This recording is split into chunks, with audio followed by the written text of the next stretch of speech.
Hi guys, Arthur here from Homeowner DIY. Guys, this is your quick tip of the week.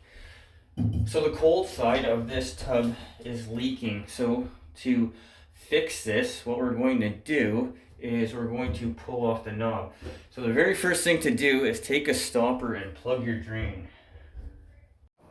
For material and tools, you have a crescent wrench, small flathead, Phillips, and then 3/8 washers. This is what we need for material and tools for this job.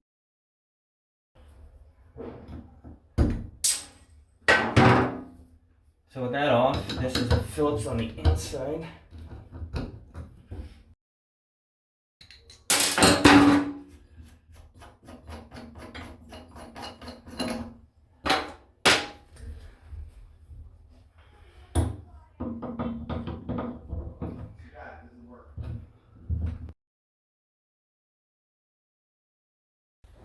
Here I'm inspecting the condition of the seat. The seat can be removed using an Allen key. Sometimes it can pit along with wearing out the washer, but this seat looks okay.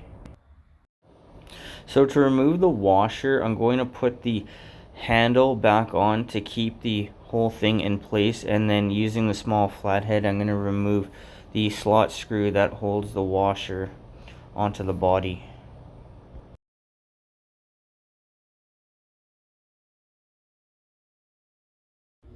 So at the 12 o'clock position, you can see a little bit of damage to the washer. That is the cause of this leak. So the washer, compare the two to make sure they're the same side. The washer also has a lip on one side.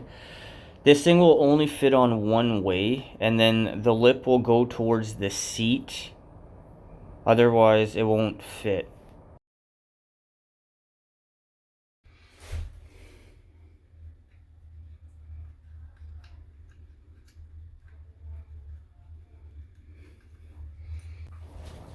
With the washer in place, the screw can be tightened back on. Make sure that you tighten the screw to the point where it depresses the washer a little bit. I don't think there is a such thing as over tightening, but it's also old, so don't go mad with the strength either. To reinstall, screw it in hand tight, grab the crescent wrench, tighten it. You don't have to go crazy tight with this. Put the handle back on, put the Phillips screw back in, tighten that on. The last thing to do will be to put the little cover back on. It just snaps on, but that is it for this. Go ahead, turn the water back on. It may take a little bit for the washer to break in, but for the most part, you should now be done. Guys, that is your quick tip of the week.